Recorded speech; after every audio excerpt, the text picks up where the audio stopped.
She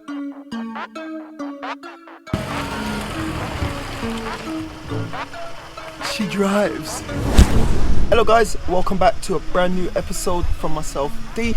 And in the last episode, we completed the dashboard, got the car up and running in the episode before that. But today we're going to revisit the front of the car, make sure that that soldering on the wiring that I've done is all good to go, wrap that up tight, and then we're going to start to put together the front end. So I want to put on my radiators today, fill it up with fluid, make sure that it's holding the fluid, and then we can go from there and continue to assemble the front. So join me for that one, guys.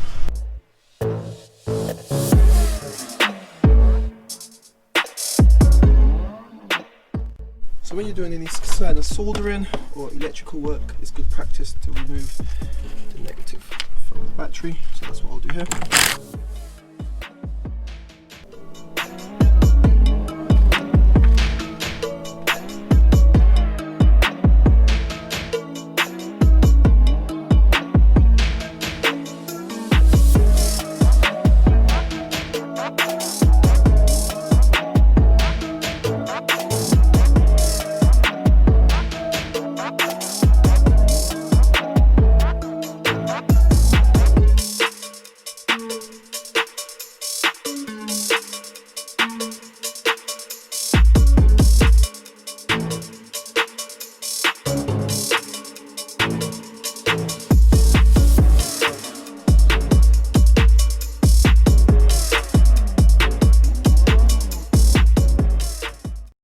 Guys, this is why it's always a good idea to double check, triple check. I've checked all of these wires about 2-3 times.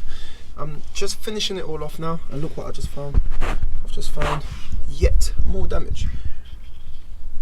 Completely missed that the first time round. Don't know if you can see that in the camera, but completely missed that. I can see there's 2 little wires in there that's broken, so I'll repair that as well. And I think that's probably why my ABS light, it's not going off. I thought the car needed to be driven for the ABS light to go off, but maybe that's why. But I'll continue doing up all of these and I'll catch you when it's done. Right guys, so I was able to one by one go through and solder each and every one of those wires. I then individually wrapped them and insulated them with red insulation tape. I wrapped it up 3 times with this red insulation tape. Now I need to go to the shops. Obviously it's Sunday today now, so the shops are closed, but I'll order in some of this same black cloth tape to match, and then that will be good as new. So hopefully that is all the wiring done and it can still go back into its original location, but I won't pop that in quite yet. I'll wait until I get the black insulation tape to make it more uniform, and then yeah, we can go from there. Next, I want to try to straighten this up, and I know I've seen some of the comments and some people were saying that the leg looks pretty bad, but if you look, it's just the face of the leg that's come off. So I'm going to try to straighten it up as much as I can. I'm going to partially assemble the front, and then I'll leave it to the professionals at the body shop, and they will kind of finish straightening it up, weld it up for me right there. The other leg, completely fine. Everything on the top end is completely fine. Let's start to partially put this front end together. I want to try to fill the radiators with water today and see if it holds. So that's the next part. Let's get into it. So guys, this is the replacement front slam panel that I bought. It's got everything. I like it when I get it like this because it's got everything connected. Everything's good to go. It literally just lift on, bolt it on, and connect the pipes. So we've got my AC radiator, my water radiator, front crash bar, and this is the front slam panel. It even comes with the lock. Like whoever had this on the car, they literally just bolted it off and stuck it on eBay. But like I said, everything on the front of the car now, electronic wise, in terms of what is preventing this from going on. All of these ones, I can sort that out later. That's the main stuff that I was concerned about. So this can go on, and I just want to marry up this water hose and this water hose. I need to get that out of there and connect these two and put some water through the system. I always feel a bit on edge when I'm running this car without water in the system. So I've got my trusty hammer here. I'm just going to try to straighten this up as best as I can, and then I'll leave that to the guys in the body shop. So let's crack on with that, because I want to get that onto that.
Guys, as you can see, it's starting to come together.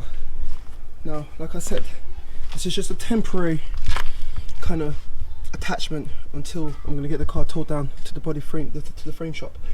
But I like to do as much of the work as I can, and that will minimize my costs when it gets down to his shop.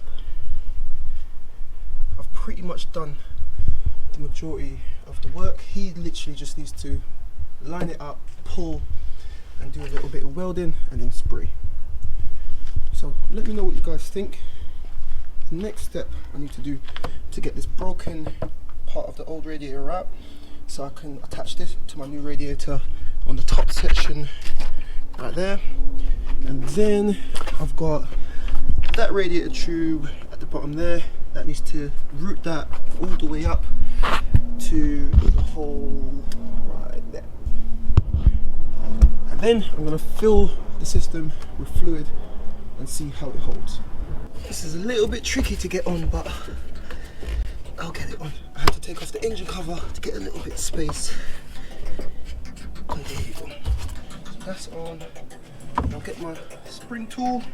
Where is it? Clock on this spring. How am I going to do this? There we go. And slowly get that into place like that, and that's it. That's it, guys. My water system should be plugged in. So that is, so the bottom hose is connected up there, and the top hose is all connected. So I think I'm ready to put the water in the system. I've gone ahead and poured a bit of concentrated coolant inside, and I'm just going to top it up with some water. This is the concentrated one. It needs to be diluted. Test.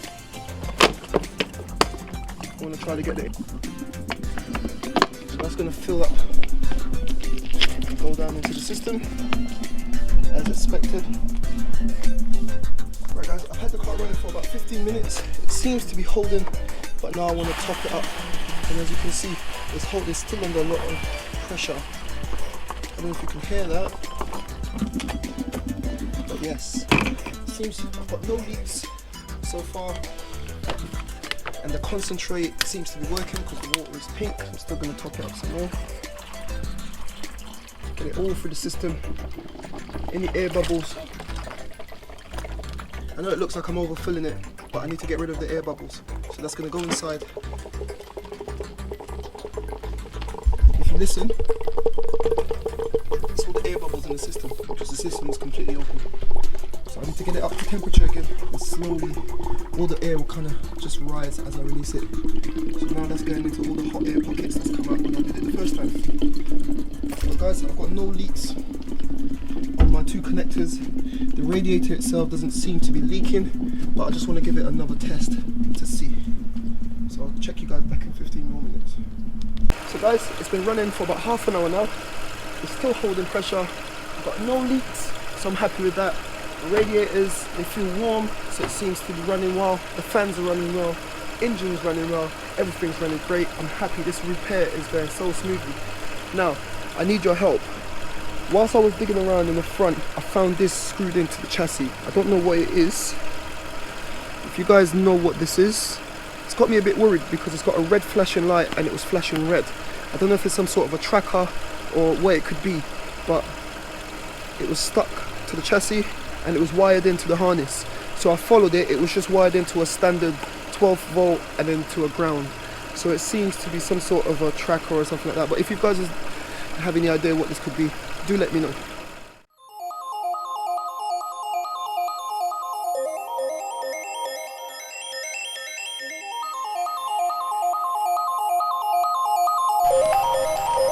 She drives. So guys, we're gonna end the video there. Thank you for watching, and if you've enjoyed that video, make sure you give me a thumbs up. Everything's running nice, and in the next video we'll be heading down to the body repair shop, H&A Autos, to get some pulling done, and hopefully get the front end painted, and then we'll be one step closer to getting this build finished.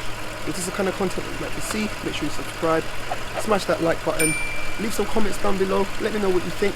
I like reading your comments, and I'll get back to you as soon as I can. Guys, we'll catch you in the next one.